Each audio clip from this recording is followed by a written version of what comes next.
Hello दोस्तों। सोचो तुम एक कमरे में बैठे हो जहां हर तरफ शोर है। मोबाइल का नोटिफिकेशन, टीवी की न्यूज़, व्हाट्सएप ग्रुप की चैट और दिमाग में 10 चिंताएं। अब तुम्हारे पास बस 1 घंटा है अपनी जिंदगी को बेहतर बनाने के लिए। तुम क्या करोगे?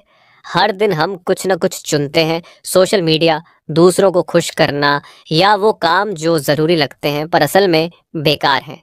लेकिन क्या तुम सचमुच उन चीज़ों पर वक्त दे रहे हो जो तुम्हारी ज़िंदगी में सबसे ज़्यादा मायने रखती हैं?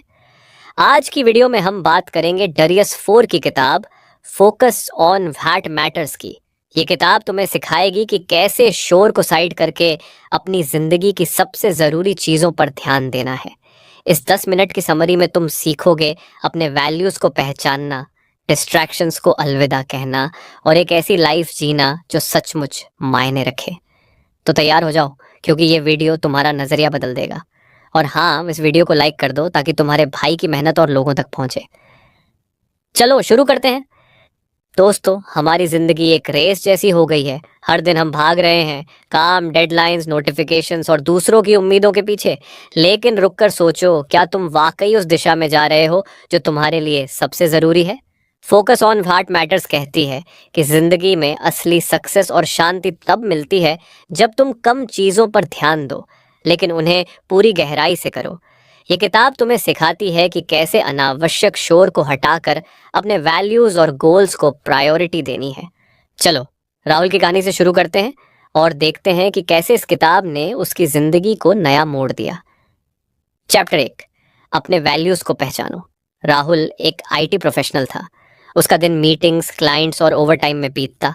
ऑफिस से लौटने के बाद भी वो मोबाइल में बिजी रहता। ईमेल्स, सोशल मीडिया, न्यूज़, परिवार, हेल्थ, सब पीछे छूट रहा था। एक दिन उसका 7 साल का बेटा आया और बोला, पापा, आप ऑफिस से इतना प्यार कब से करने लगे? हमें तो टाइम देते ही नहीं। राहुल के दिल में ये बात चुभ गई। उस रात उसने पहली बार खुद से सवाल किया, क्या मैं अपनी जिंदगी का टाइम सही चीज़ों पर दे रहा हूँ?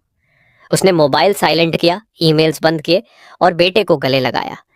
यहीं से उसकी जर्नी शुरू हुई। डरियस फोर कहते हैं, अपने वैल्यूज़ को पहचानो। वो चीज़ें जो तुम्हारे लिए सबसे ज़्यादा मायने रखती हैं, परिवार, हेल्थ, ग्रोथ, उन्हें प्रायोरिटी दो। बाकी सब उसे अलविदा कह दो। कैसे शुरू करो? आज रात 10 मिनट निकालो। लिखो, मेरे लिए सबसे ज़रूरी 3 चीज़ें क्या हैं। हर दिन ये चेक करो कि तुम्हारा टाइम इन्हीं पर जा रहा है या नहीं। जो चीज़ें तुम्हारे वैल्यूज़ से मेल नहीं खाती, उन्हें नज़रअंदाज करने की हिम्मत करो। वैल्यूज़ साफ हों तो ज़िंदगी साफ हो जाती है। लेकिन अगला सीक्रेट तो तुम्हारे फोकस को सुपर पावर बनाएगा। चैप्टर 2, मल्टीटास्किंग का भ्रम। राहुल को लगता था कि एक साथ कई काम करना उसे प्रोडक्टिव बनाता है। मीटिंग में ईमेल चेक करना, लंच में सोशल मीडिया और घर पर टीवी के साथ काम। लेकिन दिन के अंत में वो थक जाता और काम आधे अधूरे रहते। किताब में डरियस फोर कहते हैं, मल्टीटास्किंग एक जाल है। हमारा दिमाग एक बार में सिर्फ एक चीज पर अच्छे से फोकस कर सकता है। जब तुम बार बार टास्क्स स्विच करते हो तो तुम 20% मेंटल एनर्जी खो देते हो। राहुल ने एक नया नियम बनाया, एक समय में एक काम।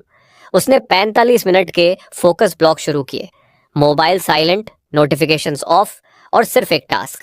पहले मन भटका, लेकिन धीरे धीरे उसके काम की क्वालिटी बढ़ी और वो अंदर से सेटिस्फाइड फील करने लगा। कैसे अपनाओ? अगले टास्क के लिए 45 मिनट का टाइमर लगाओ। सारे डिस्ट्रैक्शंस हटाओ। एक काम पूरा होने तक दूसरा शुरू मत करो। हर फोकस ब्लॉक के बाद 5 मिनट का ब्रेक लो। मल्टीटास्किंग छोड़ो तो फोकस तुम्हारी ताकत बनेगा, लेकिन अगला टिप तो तुम्हारा टाइम बचाएगा। चैप्टर 3, डिजिटल डिस्ट्रैक्शंस को अलविदा। राहुल का फोन दिन भर बजता रहता था। Notifications, messages, news. हर बार वो सोचता, बस 2 सेकंड देख लूं, लेकिन 20 मिनट निकल जाते। किताब कहती है, डिजिटल डिस्ट्रैक्शंस तुम्हारी सबसे बड़ी दुश्मन है। हर नोटिफिकेशन तुम्हारा फोकस चुराता है और दोबारा फोकस बनाने में दिमाग की एनर्जी बर्बाद होती है। राहुल ने डिजिटल डिटॉक्स शुरू किया। उसने दिन में 2 घंटे फ़ोन ऑफ रखना शुरू किया। सुबह का पहला घंटा बिना स्क्रीन के सिर्फ अपने लिए। उसने नोटिफिकेशंस बंद किए और सिर्फ जरूरी ऐप्स रखे। अचानक उसे लगा कि उसके पास टाइम बढ़ गया है। वो अब अपने बेटे के साथ गेम खेलता, जिम जाता और खुद के लिए सोचने का वक्त निकालता। कैसे करो? सुबह का पहला घंटा बिना फोन के बिताओ। चाय पियो, जर्नल लिखो या सैर करो। नोटिफिकेशंस ऑफ करो। सिर्फ जरूरी ऐप्स रखो। दिन में 1 से 2 घंटे डिजिटल डिटॉक्स के लिए फिक्स करो। डिस्ट्रैक्शंस हटाओ तो तुम्हारा टाइम तुम्हारा हो जाएगा। लेकिन अगला सीक्रेट तो तुम्हारी जिंदगी को साफ करेगा। चैप्टर 4, ना कहने की ताकत। राहुल हर किसी को हाँ कहता था। क्लाइंट्स, दोस्त, बॉस। वो डरता था कि ना कहने से लोग नाराज हो जाएंगे, लेकिन इससे उसका शेड्यूल भरता गया और वो अपनी प्रायोरिटीज से दूर होता गया। किताब में डरियस फोर कहते हैं, ना कहना तुम्हारी सबसे बड़ी ताकत है। ये सेल्फिश होना नहीं, बल्कि अपनी प्रायोरिटीज को वैल्यू देना है। राहुल ने ना कहना शुरू किया। उसने गैर जरूरी मीटिंग्स रिजेक्ट की, दोस्तों के प्लान्स में सेलेक्टिवली शामिल हुआ और ऑफिस में सिर्फ हाई इम्पैक्ट काम लिए। अचानक उसके पास टाइम और एनर्जी बढ़ गई। लोग उसकी बाउंड्रीज का सम्मान करने लगे। कैसे करो? अगली बार कोई गैर जरूरी डिमांड आए तो विनम्रता से ना कहो। पूछो, क्या ये मेरे कोर वैल्यूज या गोल्स से मेल खाता है? अपनी बाउंड्रीज को प्रायोरिटी दो। ये तुम्हारा हक है। ना कहना तुम्हें फ्रीडम देगा। लेकिन अगला टिप तो तुम्हारी सुबह को जादुई बनाएगा। चैप्टर 5, हर दिन का उद्देश्य। राहुल की सुबह पहले बिखरी हुई थी। अलार्म बंद, फोन चेक और सीधे रिएक्टिव मोड। फिर उसने किताब में पढ़ा, हर दिन का एक उद्देश्य तय करो। उसने हर सुबह ये सवाल पूछना शुरू किया, आज का सबसे ज़रूरी काम क्या है जो मुझे मेरे गोल्स के करीब ले जाएगा? उसने एक डायरी में हर दिन का एक मेन टास्क लिखना शुरू किया, जैसे बेटे के साथ 30 मिनट क्वालिटी टाइम या जिम में 45 मिनट वर्कआउट। इससे उसका दिन साफ और फोकस्ड हो गया। वो अब बाहरी शोर में नहीं बहता था। कैसे करो? सुबह 5 मिनट निकालो, लिखो आज का मेन टास्क क्या है।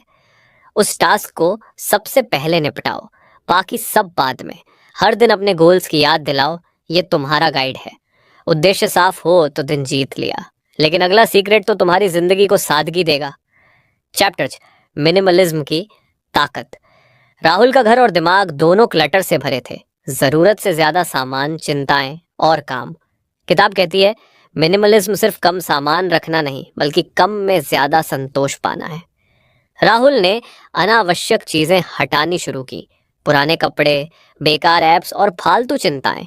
उसने अपनी टू डू लिस्ट को भी छोटा किया, सिर्फ 3 मेन टास्क्स। अचानक उसका दिमाग हल्का हो गया। वो अब हर काम को गहराई से करता और ज्यादा सेटिस्फाइड फील करता। डरियस फोर कहते हैं, जो जरूरी नहीं उसे हटाओ। सादगी में ही असली ताकत है। कैसे करो? अपने घर से 10 अनावश्यक चीजें आज ही डोनेट करो। अपनी टू डू लिस्ट को 3 टास्क तक सीमित करो। हर हफ्ते एक चिंता छोड़ो। जो तुम कंट्रोल नहीं कर सकते उसे जाने दो। सादगी तुम्हें शांति देगी। लेकिन अगला टिप तो तुम्हारे डर को हरा देगा। चैप्टर 7, डिजिटल डोपामाइन से आजादी। राहुल को फोन की लत थी। हर 5 मिनट में वो स्क्रॉल करता, लाइक्स चेक करता। किताब बताती है कि डिजिटल प्लेटफॉर्म्स हमारे दिमाग के डोपामाइन सिस्टम को हाईजैक करते हैं। हर नोटिफिकेशन एक छोटा सा रिवॉर्ड देता है, जो हमें और स्क्रॉल करने को मजबूर करता है।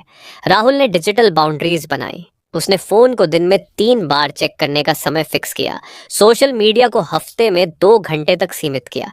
उसने पाया कि वो अब ज्यादा प्रेजेंट है, अपने बेटे के साथ, अपने काम में और अपनी जिंदगी में। कैसे करो? फोन चेक करने के लिए 3 फिक्स टाइम्स डिसाइड करो, सुबह, दोपहर, शाम। सोशल मीडिया को हफ्ते में 2 से 3 घंटे तक सीमित करो। हर दिन 30 मिनट बिना स्क्रीन के बिताओ। ये तुम्हारा रिचार्ज टाइम है। डोपामाइन की गुलामी छोड़ो तो तुम्हारा दिमाग आजाद होगा। लेकिन राहुल की पूरी कहानी तो अब खुलेगी। चैप्टर 8, राहुल का नया अवतार। 6 महीने बाद राहुल वही इंसान नहीं था। वो अब हर सुबह अपने वैल्यूज को याद करता, परिवार, हेल्थ, ग्रोथ। उसने डिस्ट्रैक्शंस को अलविदा कहा, ना कहना सीखा और हर दिन का उद्देश्य तय किया। उसका शेड्यूल अब बिखरा नहीं, बल्कि साफ और मीनिंगफुल था।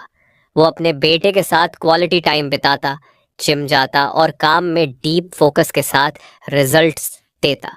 ऑफिस में लोग उसकी क्लैरिटी की तारीफ करते। सबसे ज्यादा राहुल अब अंदर से शांत और सेटिस्फाइड था। फोकस ऑन व्हाट मैटर्स ने उसे सिखाया कि जिंदगी की असली रिचनेस ज्यादा में नहीं, सही में है। क्या तुम तैयार हो? आज अपनी टू डू लिस्ट को 3 टास्क तक सीमित करो। एक गैर जरूरी चीज को ना कहने की हिम्मत करो। अपने वैल्यूज को डायरी में लिखो। ये तुम्हारा काम पास है। राहुल की तरह तुम भी बदल सकते हो, लेकिन सवाल ये है, तुम्हारा सबसे जरूरी वैल्यू क्या है? Take away points. अपने वैल्यूज को पहचानो। वो चीजें जो तुम्हारे लिए सबसे ज्यादा मायने रखती हैं, उन्हें प्रायोरिटी दो। मल्टीटास्किंग छोड़ो। एक समय में एक काम पूरी गहराई से। डिजिटल डिस्ट्रैक्शंस हटाओ। सुबह का पहला घंटा बिना फोन के बिताओ। ना कहना सीखो। अपनी प्रायोरिटीज को प्रोटेक्ट करो। हर दिन का उद्देश्य तय करो जो तुम्हें तुम्हारे गोल्स के करीब ले जाए। दोस्तों, अब सवाल तुमसे है, क्या तुम अपनी जिंदगी का शोर कम करके उन चीजों पर फोकस करना चाहते हो जो सचमुच मायने रखती हैं? अगर हाँ ऐसा तो फोकस ऑन व्हाट मैटर्स को जरूर पढ़ो। अगर तुम्हें लगता है कि ये किताब तुम्हें पूरी पढ़नी चाहिए तो डिस्क्रिप्शन में दी गई लिंक से ऑर्डर कर सकते हो। इससे तुम्हारा भाई भी थोड़ा सपोर्ट हो जाएगा। और हाँ, अगर ये वीडियो तुम्हारे अंदर कुछ जगा गया तो कमेंट में लिखो, मैं अपने वैल्यूज पर फोकस करूंगा। लाइक करो, शेयर करो और चैनल को सब्सक्राइब कर लो, क्योंकि यहाँ सिर्फ नॉलेज नहीं, ट्रांसफॉर्मेशन मिलता है। अगली वीडियो में मिलते हैं एक नई किताब और एक नए तुम के साथ। धन्यवाद।